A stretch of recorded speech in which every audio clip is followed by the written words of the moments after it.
Hi, everyone. Welcome to the opening remarks of MCN 2020 Virtual. I'm Eric Longo. I'm the Executive Director of MCN, and I'm just here to introduce our outgoing president, who's busy with his bikes, Matt Tarr, for opening remarks. Over to you. Hello. Thanks, Eric. Welcome to MCN 2020 Virtual. Whether you're new to this community or a longtime member, relax, you're in the right place. I can't see you, but I'm told that there's about 740 MCN members registered this year. I'm not usually nervous when I'm speaking in front of people, but of course, I'm not actually in front of people. I'm just staring at the same computer I look at all day, so bear with me a little bit. Thanks. Yes. So thanks for joining us. I'm, again, Matt Tarr. I'm the Director of Digital Architecture at the American Museum of Natural History in my day job. But here I have the distinct dubious honor of serving as MCN's board president during a year that really defies a simple description. Challenging and tragic in so many ways, like too many ways to count. The COVID-19 pandemic, a global pandemic that is too often confused with a political movement, the murder of unarmed Black people by the police, and just the latest in a long history of systemic racism and violence in the US that disproportionately affects the Black communities, a record voter turnout in a contested election, in a country that is so divided it can seem on the brink of dissolution. I just found out yesterday it's a record-setting hurricane season as climate change refuses to be ignored. But these aren't just numbers, they're sort of personal, they're professional traumatic events. Many museums remain closed or at reduced hours and capacities. Many of our friends and colleagues have been furloughed or terminated. I hope, though, that each of you can find some light in all this. I know I'm looking for it, and to that end, I want to recognize my own privilege and positionality as a white middle-class male. More specifically, I've been able to keep my job. I've been able to work from home remotely alongside my family, my wife and children. Everyone has stayed fairly healthy and reasonably happy and almost sane. But MCN, quite a year. We actually, it's the first time doing a virtual event, so cut us some slack, but as we learn on the fly, MCN entered 2020 with some significant budget challenges. And as we sort of, the board and Eric and I set about trying to address those challenges, COVID-19 hit and, smashing the idea of any kind of physical gathering. This forced us into sort of a deep reflection of what is MCN and what does MCN need from us? What does the community need from MCN, the organization? It became fairly clear fairly early that we needed to go virtual. And we embraced this opportunity and set about planning MCN 2020 virtual conference, which we are now beginning. It's the first time in our 52-year history that we won't be gathering physically. And it's a little sad not to be in the same room with all of you, but we were committed to still having MCN and to bringing us all together so that we can connect at a time when we really do need this community. And I think the world needs this community. But the question was then, okay, so how are we supposed to do this? It's an all volunteer organization. How are we going to deliver on this commitment and gather the community? We're all being pulled in so many directions. I don't know if you can hear my kids in the background yelling right now. Well, for one, enter the Knight Foundation. In July, after a tremendous amount of effort from Eric and others, we received a 2-year, $211,000 capacity building grant from the Knight Foundation so that we could transform MCN from an organization that hosts a single annual in-person event to an on-demand, year-round, 24/7 professional development community portal that really supports the community in the way that it needs right now. A huge thank to the Knight Foundation for their support. It is a really, truly transformational gift. So we still had to deliver this conference. And so the question of platform came up, and when confronted with the ecosystem of full, like all-in-one expensive conference platform software, we really were not impressed by their flexibility or especially their ability to handle accessibility issues. And so we ended up opting for sort of the scrappy, I mean, we're nerds anyway, so we ended up opting for this scrappy collection of tools that most of us are using every day already. Zoom, Slack, Twitter, Sketch, and Otter for live captioning, which I hope you're taking advantage of. And then we throw in some fun experimental platforms for some of the more social moments to see how that goes, right? Sort of as a living experiment. The next question was at what price point? We had some support, but we also knew that professional development funds in the community were going to be nil. I mean, jobs are in short supply. So without the usual cost of a physical gathering and the expense of a hotel and catering and travel, we knew we had an opportunity and an obligation to live up to our strategic priority of equity and inclusion, but also to sort of match this year's theme of sustainability. We needed to hit that sweet spot, you know. So we did the math, and then the finance committee corrected our math, and we were able to offer what I think is the lowest price since in a really long time. We also introduced hardship pricing, which is a no questions asked pricing option for those that needed it. So once all this is in place, we got to work. The program committee crafted the theme, which we're going to talk about in a minute.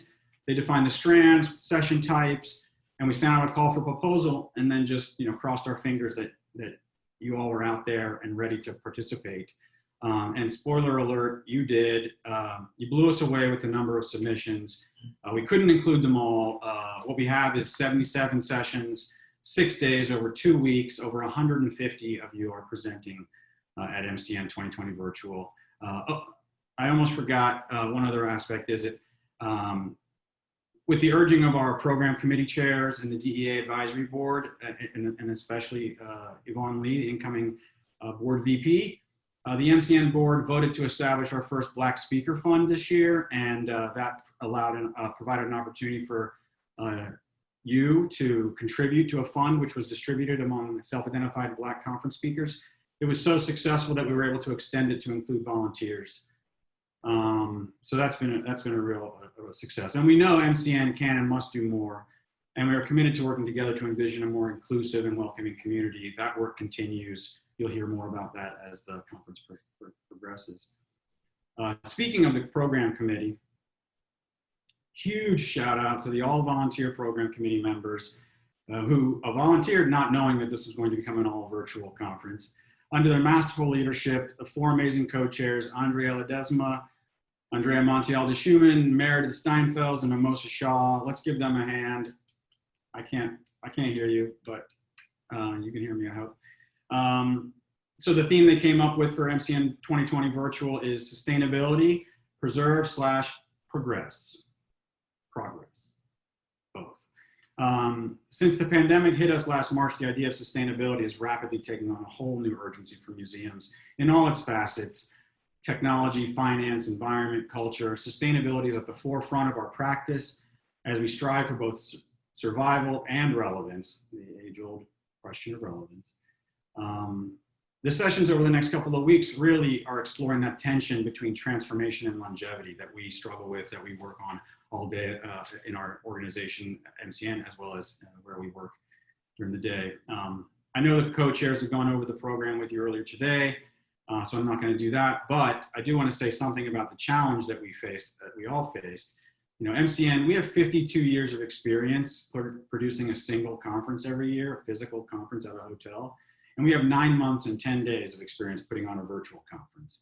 Certain types of conferences, sessions translated really well, very easily. Others, you know, we sticking our neck out a little bit. Networking and how to create opportunities for people to hop in and hop out, take what they want, leave the rest, that kind of stuff has been a real challenge. So we really tried to design this experience with you in mind, spread out over 2 weeks, 6-day conference, a much less dense program, tried to focus most of the sessions in the afternoon East Coast time to get the mornings in the East and sort of a sweet spot across the globe, although obviously that is an impossible challenge. but you can hop in and out, hop out. Remember, all the sessions are recorded and will be available after the conference, except of course those that involve Chatham House rules. Hundreds of hours went into creating this event, probably hundreds of people, and for that we need to provide some thanks. So you can see on screen here, we've got, I'll start with the MCN board, outgoing board members, Susan Edwards, Samantha Diamond, Kier Weinsmith, Daisy Gonzalez, myself. We are all kicked to the curb, although stay tuned. Hopefully there will be more about that kind of stuff later. I'm super stoked to welcome the class of 2020, like seriously stoked. Andy Cummins, Aaron Canning, Claire Pillsbury, Lisa Skirmahorn, Nikhil Trivedi, and Don Youngberg. Very excited about that. Thank you to the program co-chair, committee co-chairs. Again, MCN has a long tradition of scholarship, and the Crest Foundation came on last year to provide support to allow scholars to a travel stipend. Of course, that's not applicable this year. So what we've done is pivoted to their writing short research papers about the work in their area of practice.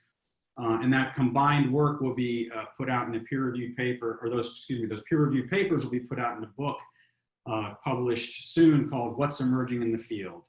So many thanks to the Crest Foundation for that. Of course, the scholarship committee co-chairs who have been shepherding this along, Jessica Brodefrank, Isabel Sands, and Beth Bulwark. And I mean, the volunteer committee co-chairs, Marty Spellerberg and Grace Poole, of course. And all the volunteers who are making this possible. Right now, there's probably 30 of them behind the scenes making this all work. There's the SIG chairs. I mean, if you're not in a SIG, get in one or two.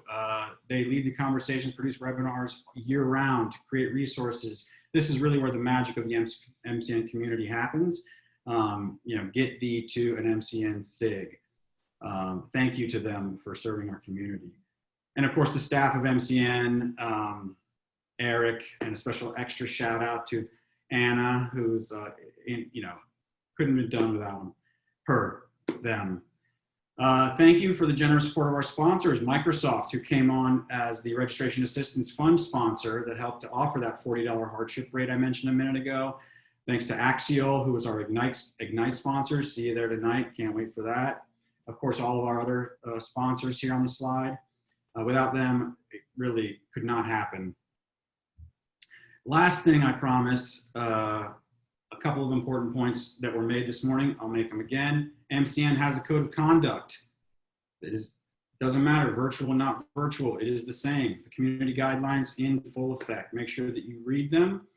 Speaking of RTFM, Anna and Andrea spent hours writing simple, clear how-tos to help you navigate the virtual conference space. They're only good if you read them, so please do. We'll quit this in about 30 seconds so that you can go do that before the next session. And then if something does go wrong, it's not covered in those documents, be patient, go to Slack, reach out. There's channels there for help desk and things like that. But remember, there's a lot of work to be done, a lot of live sessions running concurrently that need support, so it might take a minute to get back to you. And with that, I officially declare MCN 2020 Virtual open. Enjoy the conference.